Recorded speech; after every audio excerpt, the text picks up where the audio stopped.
Kita hidup wa ma khalaqtul jin wal ins illa liya'budun. Tidak aku hidupkan kamu jin dan manusia di bumi untuk beribadah kepada aku.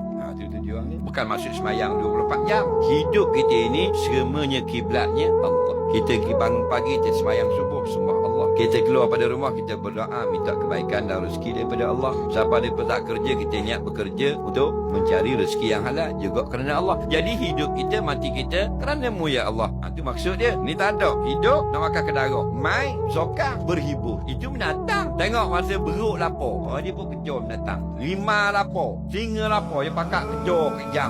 Bila dia kenyang, dia berehat-rehat bermain.